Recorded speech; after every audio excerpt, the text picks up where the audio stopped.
Ak máš ADHD, podľa mňa máš super schopnosti. Nie poruchu. Vysvetlím, celý život som sa nevedel sústrediť ani 5 minút. Zatvorili ma do miestnosti, povedali mi, že uč sa a ja som sa díval do stropu. Učiteľky mi hovorili, že som lajdák. No a dostal som dokonca aj 4 zo správania. Spolužiaci sa mi v škole smiali, že nestíham a ja som absolútne nevedel, že prečo. Dnes mám 2 firmy, obe samostatné s obratom viac ako 30 000 eur mesačne. No a jedna z toho je najväčšia vzdelávacia komunita marketerov na Slovensku. Paradox, že? Decko, ktoré sa nevedelo sústrediť a učí teraz druhých ľudí. V tomto videu ti poviem, ako som sa z toho lenivého decka dostal až sem. Nie napriek ADHD, ale vďaka ADHD. Taká malá poznámka, toto video som robil tak trošku pre ADHD ľudí, takže si to, priatelia, užite a poďme na to.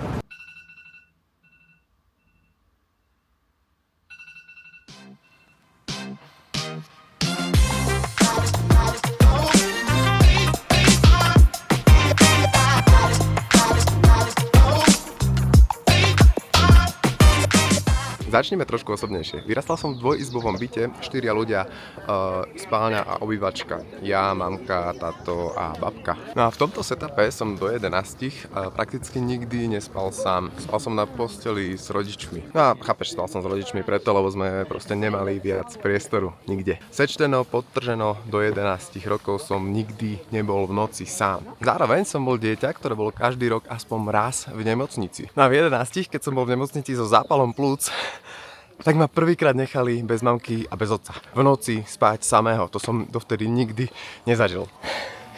Teraz mám zápal plúc. Ty vole. Každopádne, v tej nemocnici som dostal takú epizódu, že som zo spánku škaredo vynadal všetkým doktorom okolo mňa. Dosť živo si to pamätám. Bolo to, ako by sa z môjho 11-ročného telička snažil vyhnať nejaký démon von. Chápeš, proste hnusná epizóda, ktorú dieťa nechápe a všetci naokolo, keďže som im samozrejme vynadal, ma mali za nejakého maličkého hulváta. Nikdy som také niečo dovtedy nezažil, netušil som, o čo ide. No a samozrejme na druhý deň, keď prišla mamka do nemocnice, tak na ňu všetci zazerali. No ale samozrejme okrem toho, že na ňu zazerali a tak poradili mamine, nech zoberie mladého démona, vtedy ešte netušiaceho, že má ADHD, k psychológovi. Tam sme spravili nejaké testy, no a ja si úplne živo pamätám, že ani tie testy ma nebavili. Stále som sa točil na stoličke a nevedel som sa na to sústrediť, keď mi ukázali nejaké tie také klasické obrázky z filmov psychologické, že uhádni, čo to je, tak ja som si z toho robil srandu. Ja som tam hovoril najhoršie veci, ktoré mi napadli, že vidím krv, smrť a tak ďalej. Samozrejme, potom mi dali papier a na tom papieri bolo napísané hyperaktivita. Tak sa vtedy v roku 2008 hovorilo o dnes slávnemu ADHD. Problém bol, že ja som v 11 nevedel, čo to znamená a nikto mi to nevysvetlil. V škole som sa hlásil a hovoril som učiteľkám, že nestíham, že tomu nerozumiem a oni to ignorovali. Proste klasiky, ktoré väčšina deciek z ADHD pozná. Si lajdák, nesústredíš sa, keby si chcel, tak to počúvaš a tak ďalej, podobné bullshity. Chápeš, celý život som si proste hovoril, že niečo so mnou nie je v poriadku, až to dospelo do takého levelu, že na strednej som bol presvedčený, že OK, tak ja mám proste asi len malé IQ. No až v mojej dospelosti, keď sa zrazu o ADHD začalo hovoriť ako o nejakom trende, inak chvala Bohu, že sa o tom takto začalo hovoriť, tak ja som vlastne pochopil, že aha, tak ono je to asi toto. Že asi nie som lenivý a sprostý, no môj mozog jednoducho len funguje inak. Wow. Inak bodaj by takéto video existovalo vtedy, keď som bol na strednej škole. Takže ak to pozeráš a páči sa ti to, prehovára to k tebe, budem extrémne rád, ak mi dáš palec hore a poďme ďalej. Takéto video by som vtedy na strednej asi poslal učiteľkám. Pretože poprvé, ADHD nie je porucha, je to iný operačný systém, chápeš? Všetci majú Windows, ty máš lepší operačný systém, ty máš Mac OS. Väčšina ľudí ti povie, že ADHD je problém, porucha. Ono sa to dokonca tak aj volá, že porucha pozornosti s hyperaktivitou. Že sa nevieš sústrediť, ale to jednoducho nie je pravda. Ty sa vieš sústrediť dokonca oveľa lepšie s tým tvojim ADHD mozgom ako väčšina ľudí. Vysvetlím. V prvom rade potrebuješ vedieť, že sa vieš sústrediť len na to, čo ťa naozaj zaujíma. Volá sa to hyperfokus a je to jedna z najsilnejších zbraní, ktorú my, ADHD ľudia s poruchou pozornosti, či čím máme. Black wind, think a while now, she got in.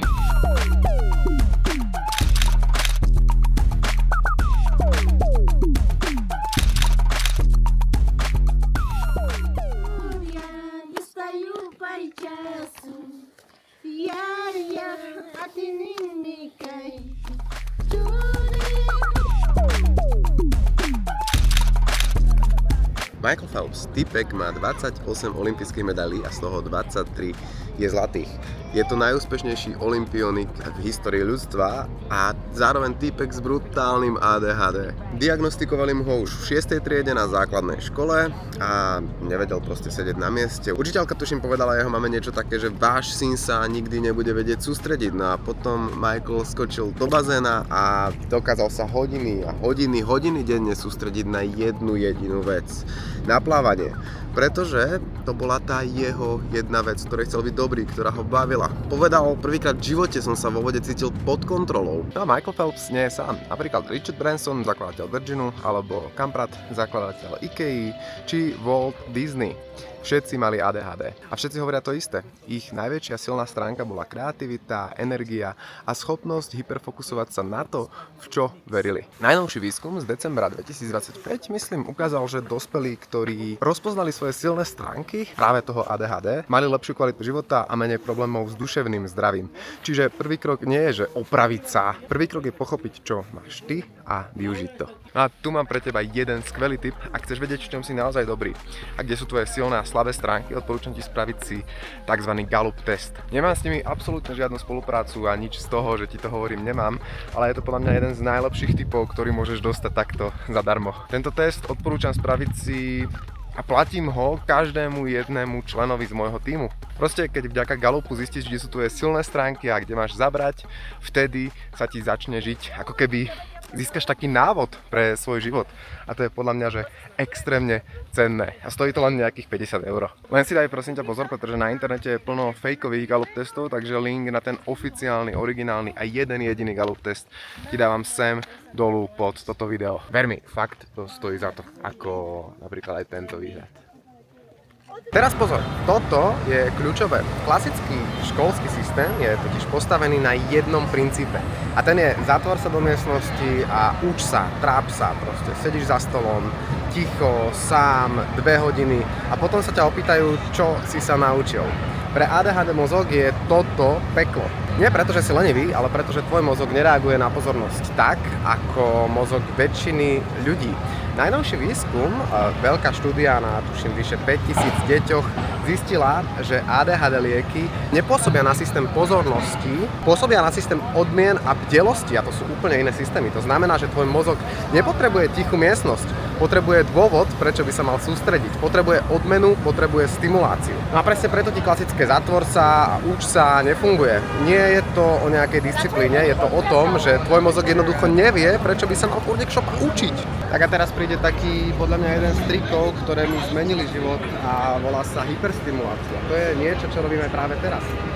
Toto video sa mi oveľa lepšie natáča tu v tomto prostredí na Times Square, ako by sa mi natáčalo doma zavretý v miestnosti. Prečo tomu tak je ADHD? Ja sa proste nedokážem učiť v tichej miestnosti. Nikdy som sa to nejako nenaučil. Ale v kaviarni, v miestnosti plnej ľudí, alebo proste tu na Times Square, prípadne keď sa učíme do školy a mám okolo seba kopu spolužiakov, dokážem sa učiť hodiny. Neviem, prečo tomu tak je. Tak som zisťoval trošku hlbšie a prišiel som na jednu vec. Podľa mňa to znie strašne zvláštne, ale presne takto funguje tvoj ADHD mozog. Tvoj mozog potrebuje stimuláciu zvonka, aby sa zapol. Michael Phelps, ktorého som už spomínal, tak tento mal vo vode. Chápeš? Vtedy sa zapínal jeho mozog, pocit vody na tele, rytmus záberov, zvuk, tlmený zvuk pod vodou, ktorý inak dosť pomáha tomu mozgu sústrediť sa.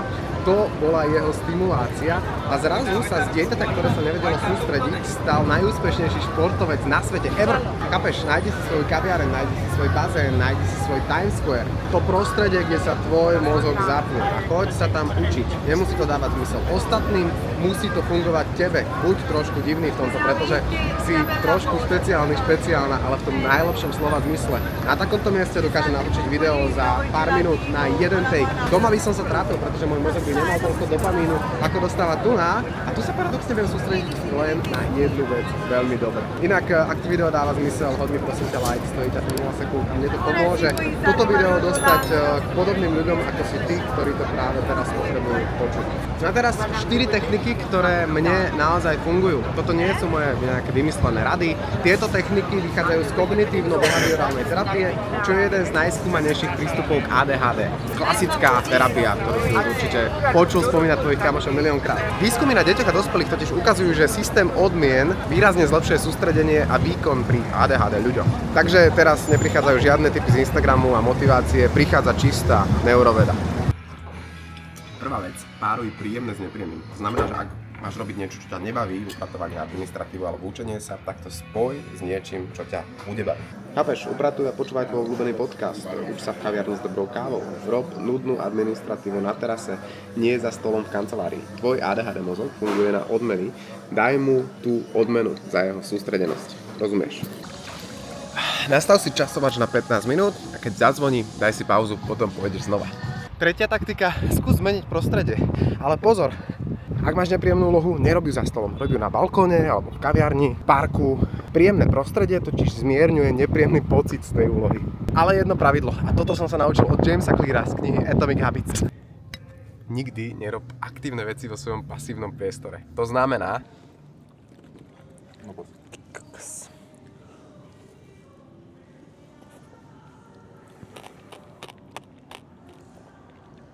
To nebolo také kyslé. To som si zvykol.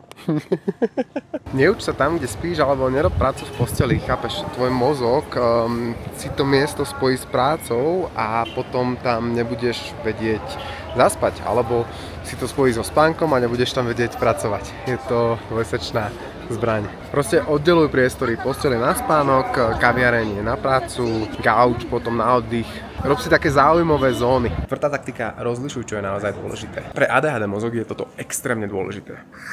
Lebo pre nás je všetko naliehavé. Chápeš, horí všetko treba spraviť hneď, všetko je také krásne, žiarivé, musíme to urobiť, lebo to je super. Ale nie je to tak. Predstav si to takto. Niektoré veci sú dôležité a horí ti pri nich termín. No a to je napríklad naučiť sa na zajtrajšiu skúšku alebo spraviť prezentáciu do práce pre šéfa. O tom nedebatujeme, to proste musíš urobiť. Ale potom sú veci, ktoré síce sú dôležité, ale nikam neponáhľajú. Bohužiaľ je to aj cvičenie, zdravé jedlo, vzdelávanie. Toto si musíš naplánovať dopredu. Ja si to hádžem do kalendára, pretože ak to nemám v kalendári, tak sa to proste nestane. A potom sú tu veci, ktoré síce vyzerajú naliehavo, ale nie sú tvoje. To je, keď ťa kolega poprosí o pomoc na poslednú chvíľu a podobne. Chápeš, je to milé od teba, ak to splníš, ale zváž, či to naozaj musíš robiť. Poznáš to? Ja áno. A inak sme asi o 200 výškových metrov vyššie, ako je klasická poloha kúska, čo je 3400 metrov.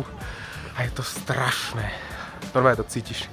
Každopádne, pri tomto kyslíkovom deficite som si uvedomil jednu vec. A to, že digitálci, a teraz to bude trošku osobné, moja komunita, je to takmer 2000 marketerov, ktorí sa tam vzdelávajú. Celá jej štruktúra je navrhnutá pre mozog človeka s ADHD. Proste pre mozog, ktorý sa nevie sústrediť. Krátke vzdelávacie videá, alebo vzdelávacie workshopy, na ktorých musíš byť live, online. Proste pozrieš to, pochopíš, drží ťa tam online tá komunita a ideš ďalej. Lebo človek s ADHD nevydrží pozerať dlhé vzdelávacie video. Potrebuje k tomu proste nejaké pauzy, nejaký záväzok. Nech si to vieš trošku predstaviť, tak práve sme, že o kilometr vyššie, ako je Lomničak. Taká vsúka. No a ja ti chcem trošku opísať, že aké to je. A cítiš úplnú halúzu v hlave a úplne taký iný, trošku zmenený stav vedomia, zmenený stav mozgu. A každú chvíľku sa musíš zastaviť, pretože to dýchanie je šialené. Je tu oveľa plitší vzduch, oveľa suchší vzduch. Stále vypijeme denne tak 4,5-5 litrov vody. Kvôli tomu, že mi to takto vyšlo inak aj z testov športových a tak ďalej. Proste mám to založené na datách, že mám piť toľko vody. Hej, čiže nie je to generalizované odporúčanie. A vidíš, keď rozprávam a takéto niečo sa mi deje v tejto nadmorskej výške. Pozeraj. Ale stojí to za to, stojí to brutálne za to. Taká vsúvečka do tohto vzdelávacieho videa pre digitálcov. Digitálci majú živé workshopy, nie nahrávky, ale živé stretnutia s reálnymi ľuďmi, teda online. Prečo? Lebo keď tam sú ľudia online zapnutí, zapne sa ti v mozgu to, o čom som hovoril. Ten pocit, že ťa niekto vidí a ty zrazu dávaš väčší pozor. A zrazu sa vieš sústrediť 2 hodiny v kuse. Ďalej mikrovzdelávanie, malé kúsky, ktoré stráviš, nie mega kurz s 50 lekciami, kde sa stratíš po 3. lekcii. Toto rozloženie digitálcom som nerobil vedomé, až spätne som si uvedomil, že celú tú komunitu som podvedome navrhol pre seba, pre svoje ADHD, pre vzdelávanie svojho mozgu.